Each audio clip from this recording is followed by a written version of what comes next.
Welcome दोस्तों, ये इस एनिमे का सेकंड एपिसोड है। यार आप लोगों ने कहा था कि आपको ये एनिमे ज़्यादा अच्छी लगती है गेटकीपर ऑफ अंडरवर्ल्ड से, तो इसलिए मैं इसको पहले एक्सप्लेन करूँगा। तो कोशिश करना कि यार इस पे थोड़े व्यूज़ ज़्यादा आएँ और अपने दोस्तों के साथ शेयर पक्का करना यार। तो एपिसोड स्टार्ट करते हैं। एपिसोड की स्टार्टिंग में हमारा मेन कैरेक्टर लिन दिखाया जाता है जो पानी के अंदर होता है। तभी हमें स्पेस में एक सैटेलाइट दिखाई जाती है जो बोलती है कि सूटेबल बेन मिल गई है, ट्रांसमिशन हो रहा है। तभी वहां से एक लाइट जो कि सीधा बादलों को चीरते हुए पानी में से अंदर से डायरेक्ट हमारे मेन कैरेक्टर लिन पे पड़ती है। तभी हमें एक बड़ी सी आइडेंटिटी दिखाई जाती है। यार एक तरह से ये एलियन है या फिर क्या है कुछ पता नहीं, मगर इस एनिमे का नाम डेविल के ऊपर है तो बीच बीच में यार मैं इसे डेविल या डीमन कह दूंगा या फिर हो सकता है एलियन कह दूं। तो आप लोग यार समझ जाना मैं इसकी ही बात कर रहा हूँ। तभी वो एलियन बोलता है कि मैं एक दूसरी आकाश गंगा से भटकती हुई आत्मा हूँ। एक दिन हम दावत कर रहे थे और गा रहे थे, तभी हमारा प्लेनेट अचानक से ब्लास्ट हो गया।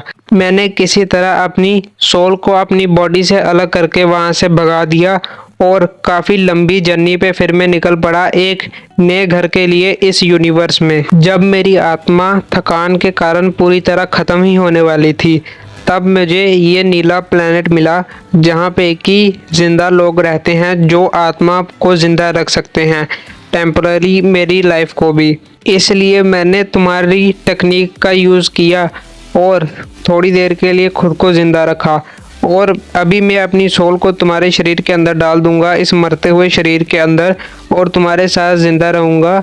और मुझे यह नहीं पता कि और किसी को यह प्लेनेट मिला या नहीं, और मैं नहीं जानता कि वो अच्छा है या बुरा। इसलिए गारंटी के तौर पे मैं तुम्हारी बॉडी को ट्रांसफॉर्म कर दूंगा और तुम्हें काफ़ी एडवांस स्किल्स दूंगा जिससे कि तुम हमें प्रोटेक्ट कर सको, हम दोनों को इस वर्ल्ड में काफ़ी सेफली, जब तक कि मैं अपने लिए और कोई सूटेबल प्लेनेट ना ढूंढ लूँ। तभी वो बोलता है अभी उठ जाओ। तभी ली जोर से चिल्लाता है और वो डीमन बोल रहा होता है कि मैं तुम्हारे शरीर का हर एक सेल ट्रांसफॉर्म कर दूंगा जिससे कि तुम्हारी ग्रोथ की लिमिट टूट जाएगी और तुम्हारी जो स्किल्स होंगी वो चेंज होती रहेंगी और हमेशा अपडेट होती रहेंगी। इससे तुम्हारे लिए न्यू वर्ल्ड के दरवाजे खुलेंगे और इन एबिलिटी का यूज़ करना जैसे कि करना चाहिए।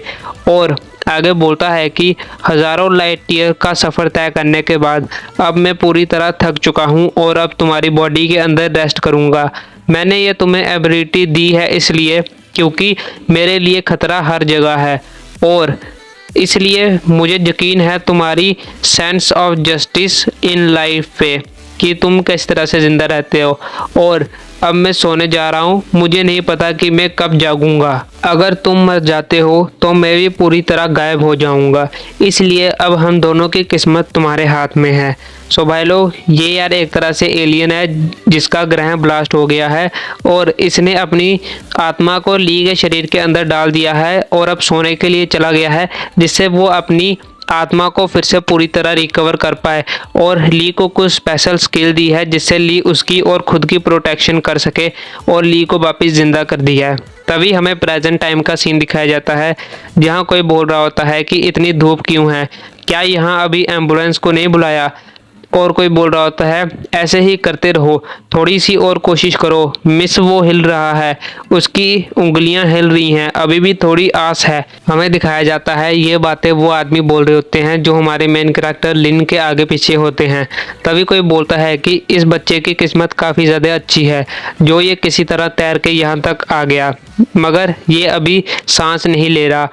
तभी कोई बोलता है होली शिट, ये यंग मैन ने अपनी लाइफ को किसी और के लिए रिस्क में डाला। तभी वो बच्चा बोलता है कि मिस्टर मन्ना मत। तभी कोई आदमी बोलता है कि ये तो काफ़ी अच्छा है कि इस छोटे लड़के की बड़ी बहन एक नर्स है जिसे पता है कि सीपीआर कैसे देते हैं। तभी कोई बोलता है कि तुम्हें जागना ही होगा। तभी ली मन में सोचता है कि मैं ये सुन सकता हूँ कि ये वॉइस मेरे आइडिया में सिर्फ एक इल्यूजन है, मुझे ऐसा लग रहा है कि कोई मुझे बचाने की कोशिश कर रहा है। तभी वो लड़की बोलती है कि उठ जाओ, मैं भीख मांगती हूँ। और वो छोटा लड़का बोल रहा होता है कि सिस्टर कोशिश करते रहो। ली मन में सोचता है कि तुम इतनी कोशिश क्यों कर रहे हो, मैं वैसे भी मरने वाला हूँ। लिन आगे मन में सोचता है कि तुम मुझे इस निर्दयी वर्ल्ड में फिर से जिंदा करने की कोशिश क्यों कर रहे हो, मैं वैसे भी सब कुछ खो चुका हूँ। तभी लिन मन में सोचता है कि ऐसा लगता है कि तुम फेल होने वाले हो। तभी वो लड़की लिन का फेस पकड़ती है और माउथ टू माउथ ब्रीथ देती है उसे, जिसके बाद ली के हाथ से लेकर पैर सब कुछ हिल जाते हैं और ली उठ जाता है खांसते हुए। तभी सब लोग बोलने लगते हैं मिस्टर तुम अभी भी जिंदा हो, ये तो काफ़ी ज़्यादा अमेजिंग है, और तालियां बजा रहे होते हैं और बोलते हैं हीरो हीरो। तभी वो लड़की बोलती है रोते हुए, मिस्टर क्या तुम ठीक हो, मैं तो डर ही गई थी, मैं कभी खुद को माफ़ नहीं कर पाती अगर तुम्हें कुछ हो जाता। तभी ली बोलता है मैं तो ठीक हूँ थैंक यू, मगर क्या तुम मेरे कारण रो रही हो। तभी वो लड़की बोलती है मुझे तुम्हें थैंक यू कहना चाहिए क्योंकि तुमने मेरे छोटे भाई को बचाया। लेन बोलता है कोई बात नहीं, इसमें कुछ भी परेशानी नहीं है, मगर तुमने मुझे क्यों बचाया, तुम्हें मुझे नहीं बचाना चाहिए था। लिन इतना कह ही पाता है तभी वहाँ पे एक आदमी बोलता है कि अगर तुम्हें पास से देखूँ तो तुम तो काफ़ी ज़्यादा स्ट्रांग हो, इसलिए तुम उस बच्चे को शायद बचा पाए।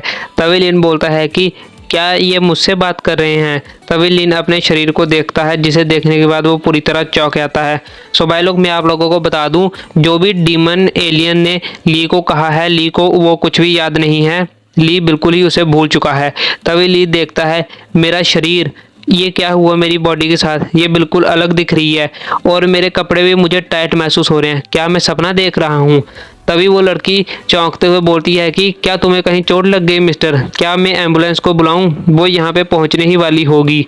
तभी ली मन में सोचता है कि एक मिनट, मेरी स्टमक भी अब दर्द नहीं कर रही है और मुझे अभी थकान भी महसूस नहीं हो रही है, और ऐसा लग रहा है मेरी बॉडी का एनर्जी लेवल भी पूरा फुल है। ऐसा लग रहा है कि मैं कल सोने के बाद जागा ही नहीं हूँ, यानी कि एक तरह से मर गया है, लील को ऐसा लग रहा है। तभी कोई ये बोलता है कि एम्बुलेंस यहाँ आ गई है और साथ में रिपोर्टर्स भी आ गए हैं यहाँ पे। यंग मैन, आज की न्यूज़ में तो तुम ही हो गए। तभी वो लड़की बोलती है मिस्टर चलो मैं तुम्हें हॉस्पिटल में चेकअप कराती हूँ। तभी वो छोटा लड़का बोलता है कि मुझे ऐसा ही बड़ा भाई चाहिए।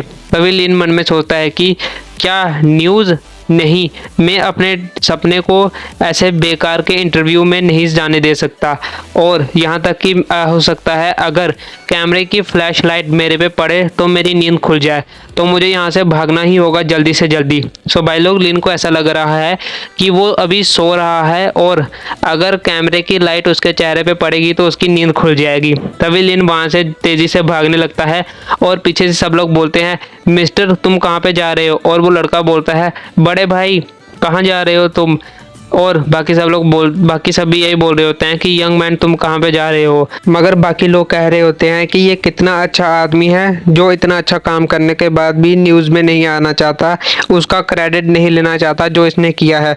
तभी वो भागने लगता है लिन, और मन में सोचता है कि मेरी बॉडी मेरे को बिल्कुल वेटलेस महसूस हो रही है, मुझे ऐसा लग रहा है कि मैं कॉटन कैंडी के ऊपर भाग रहा हूँ। इसमें अब कोई डाउट नहीं है कि मैं सपना देख रहा हूँ, क्योंकि मैं अपनी पूरी ज़िंदगी में ऐसे कभी नहीं भागा। और मन में सोचता है कि क्या हो अगर मैं जाग जाऊं और मैं अपने बिस्तर के ऊपर आधा मरा हुआ पड़ा हूं। आगे लिन सोचता है कि मुझे अपने बचपन की याद आ गई, और सोचता है कि भगवान मैं होप करता हूं कि मैं कभी ना जागूं, प्लीज़ मुझे कुछ और देर सोने दीजिएगा। तभी एक गाड़ी अचानक से लिन को टक्कर मार देती है। उस गाड़ी का ड्राइवर ज़ोर से चलाता है होली, और बोलता है कि तुम रोड के बीच में क्यों भाग रहे हो। तभी लिन उड़ता हुआ काफ़ी दूर जाकर गिरता है, और उस गाड़ी का ड्राइवर बाहर निकलते हुए बोलता है कि मैंने किसी को मार दिया, मैंने किसी को ठोक दिया, वो रोड के बीच में भाग रहा था, इसमें मेरी कोई भी गलती नहीं है। और उसके पास में पुलिस वाला जा रहा होता है। तभी लिन उठ जाता है और वो गाड़ी का ड्राइवर जोर से चलाता है, होली शिट ये तो ठीक है, अरे ये कैसे हो सकता है, थैंक गॉड, थैंक्स बुद्धा। और तभी लिन अपने आप को देखते हुए मन में सोचता है कि मुझ पे तो एक छोटी सी स्क्रैच भी नहीं आई, जबकि मैं गाड़ी के साथ टकराया, और ना ही मुझे कोई दर्द हो रहा है। और जब वो नोटिस करता है तो उसके हाथ की थोड़ी सी चोट भी अपने आप ठीक होने लगती है। लिन तभी मन में सोचता है कि इससे ज़्यादा इम्पोर्टेंट बात यह है कि मैं अभी भी नहीं जागा। इसका मतलब कि ये कोई सपना नहीं है। अगर ये कोई सपना नहीं है तो इसके अलावा एक ही चीज़ हो सकती है कि मैं पहले ही मर चुका हूँ। तभी ली पागलों की तरह चिल्लाता है और बोलता है, एक मिनट, क्या ये अच्छी चीज़ नहीं है? मरने के बाद शायद मैं पैराडाइस में आ गया हूँ। अब मैं बीमारियों से बिल्कुल फ्री हो गया हूँ। अब हर एक बात एक सेंस बना रही है कि मैं मर चुका हूँ, अब मैं एक आफ्टर लाइफ में हूँ। और हंसता हुआ पागलों की तरह भाग जाता है और बोलता है कि मैं हेवन में आ चुका हूँ। और पुलिस वाला और वो गाड़ी का ड्राइवर उसे देखते हुए मन में सोचते हैं कि यहाँ पे क्या हो रहा है।